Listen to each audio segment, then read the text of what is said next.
We had a bond hearing today and a PC hearing today. I think that the relevant things that were said today that I thought were fascinating were that it took 3 months to build a case. And I think the reason for that was because the statements that were given on the evening that this occurred were very questionable. I think the way that the statements were made, what allegedly was witnessed and what wasn't witnessed, I think gave great pause to the FBI. The FBI doesn't take 3 months to arrest someone if they believe everything that was said on the night that it occurred. They were involved the first night and then nothing happened for 3 months. In addition to that I thought was quite embarrassing was that an FBI agent says they don't have the resources to keep their eye on an individual. This is allegedly an individual that committed a crime that they then didn't watch to see if the guns were present, if the jewelry was present. And what didn't we hear today? What we didn't hear today is there is no contract, this mystery contract. They have no contract. They have no video of this alleged signing of a contract. They have no guns. They have no jewelry. They have none of that physical evidence. What they have is they have allegedly 5 individuals, one of them being a very well-known individual that is allegedly cooperating with the government and making these allegations. Yo, what it is, people, we is bad. Never down, keep it G News. Now, before we get into this video, make sure you like, comment, share, and subscribe to the channel, y'all, because we got to bring this whole Pooh Shiesty lawyer thing back into perspective. Like, that's the thing about the internet, yo. Once news get out there, everybody just attack it with their opinions, yo, and shit be wrong. Shit be wrong. Now, if you don't know what I'm talking about, Pooh Shiesty lawyer, Cohen, then resigned from the case. Pooh Shiesty, quick update on Pooh Shiesty's case. I am just leaving Tennessee, actually, on a different federal case. But I will be withdrawing off the case. No implications of me withdrawing off the case. I still think it's a great case. I think there's a lot of holes in it. I think the government has a lot of explaining to do on the case. But I will be substituting in will be Dan Codgel, who's a fantastic lawyer, and Ken Schaefer, who's also a fantastic lawyer, both from Dallas. I think they're going to do a phenomenal job on the case. I think it's one of those cases where once you start really screwing down on the information, the facts, I think that a lot's going to be coming out that will be beneficial to the defense. I think they're going to do a great job, and I look forward to seeing how the case winds up. Now, y'all, I don't know why he resigned, but the narratives that's getting spent about a possible reason for his resignation is crazy. Now, y'all, lawyers resign from cases for different reasons. And I would say damn near none of them is because the case is unbeatable. You understand what I'm saying? Because at the end of the day, y'all, they are providing a service. They want the money. Man, lawyers represent sexual predators. You understand what I'm saying? Jeffrey Epstein had a lawyer, one of the worst that ever done it. So they're not just going to drop a case because the case is unbeatable. So a few narratives that I'm saying being tossed around is Big 30 telling, Pooh Shiesty lawyer telling, and people is using motions for bail reconsideration. So if you're not familiar with the case, 3 bonds has been given to some of the defendants in Pooh Shiesty in case Pooh Shiesty bond was denied. But Big 30 was granted a bond, I think of $100,000. Pooh Shiesty father was granted a bond. I don't know the specified amount. But the federal government appealed these bonds, which means it's on hold until further notice. Now, when the federal government appeals a bond, the defense has the opportunity to object to the appeal and submit the reasons why their case need to be heard in front of the judge or why their client deserves a bond. So I done seen people breaking down the bond hearing paperwork and basically saying this paperwork is the reason why Cohen resigned, because Big 30 and Pooh Shiesty father is snitching in paperwork. We talking about bail, preliminary paperwork, where this is probably like step 1 when it come down to court proceedings. You understand what I'm saying? I done seen videos with people saying that they are locked in based off the paperwork that Pooh Shiesty lawyer filed. He is basically locked into a narrative where Big 30 is basically saying that Pooh Shiesty did everything. You know? Pooh Shiesty father is saying that his role was marginal. He didn't do anything. He didn't participate in no robbery. And the way it's being presented is that by these guys' lawyers, because let's be honest, it's not the guys saying it. It's the lawyers that's saying this. But it's being presented that these lawyers representing Big 30 and Pooh Shiesty father is putting everything on Pooh Shiesty. And it's snitching. And that is not the case. Basically, what's going on in that paperwork is that we dealing with what the government got. We very early on in the case. So only thing that the defense attorneys can go off is what the government got. Now, when you use that in reference to a bail hearing, because that's the issue at hand right now, bail, you got Pooh Shiesty saying that at the most, if what the government is saying is correct, at the most, my client just was under direction. He just took orders. But the government is alleging that Big 30 was a full participant. So in order to try to get his client a bond, I'm talking about Big 30 lawyer, in order for him to try to get his client a bond, he has to make his client role look marginal. You understand? They saying Pooh Shiesty robbed him. They saying Pooh Shiesty took the jury. This is what the government is alleging, not the lawyer. So what the lawyer is doing is using the government's own theory to get his client a bond. Basically saying if Pooh Shiesty did all of this and all y'all saying is my client handed a bag, how does that handed him a bag that contained the Drake? You know, it could be debatable, but handed him a bag, how does that constitute him getting a no bail when his role in the crime was marginal? Pooh Shiesty father is doing the same thing. There's no proof that they was participants to the level that the federal government is alleging. So what their attorneys are trying to do is show the judge that, look, why is he getting high? Why is he not getting the bond? You got one guy who's saying that, who the federal government is saying just produced a document, didn't rob anybody. You got another guy who supposedly just stood at front the door and handed him a bag, didn't assault anybody, didn't steal any jewelry. No witnesses is testifying to this. So why is it that these guys can't get a bond? That's not snitching, y'all. Very early on in the case. And then you got other people saying that Bradley Cohen must have seen the evidence against Pooh Shiesty because they got discovery and backed off from the case. Y'all, they haven't even had an arraignment yet.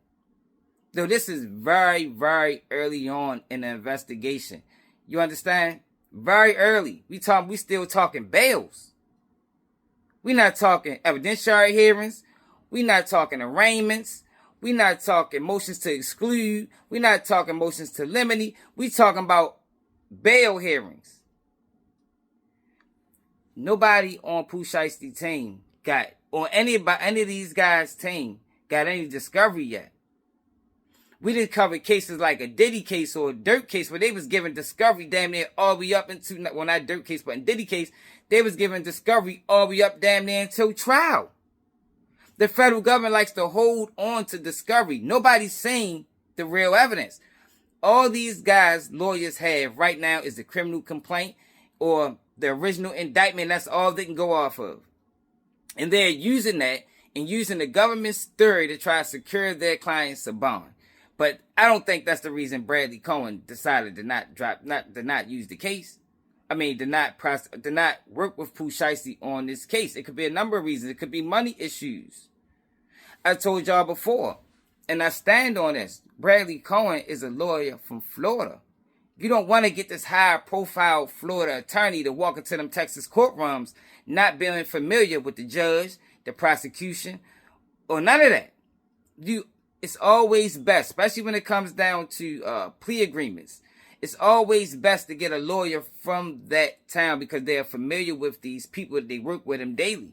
Their kids might go to school together. They probably play golf at the same course. I think more than likely that's why Pooh Shiesty decided to move on from Brad Cohen. Yeah, he's a great lawyer.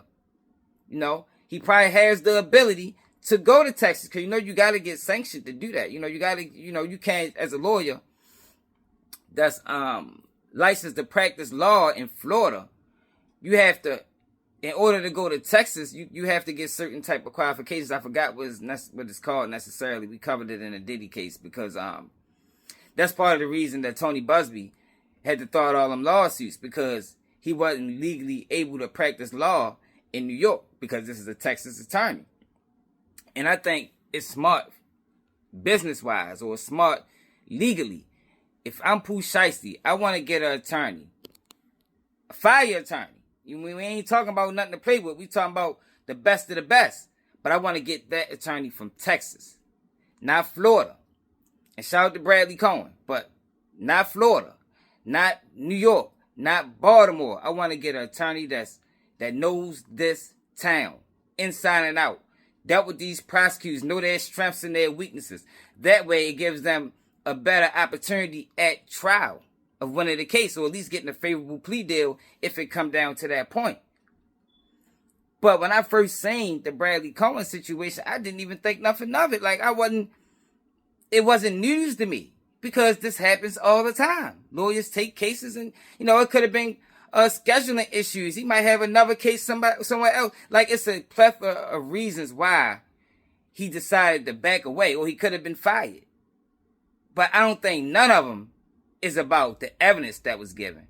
I don't think no reason could be made that them bail hearings that Big 30 and Pooh Shiesty father is fighting, and the paperwork that they filed for those hearings have anything to do with Brad Cohen backing away from the case. Because in criminal cases, y'all, it's about creating narratives. It's about creating doubt, And we're not even at that stage yet. You feel me? We're not even at that stage yet.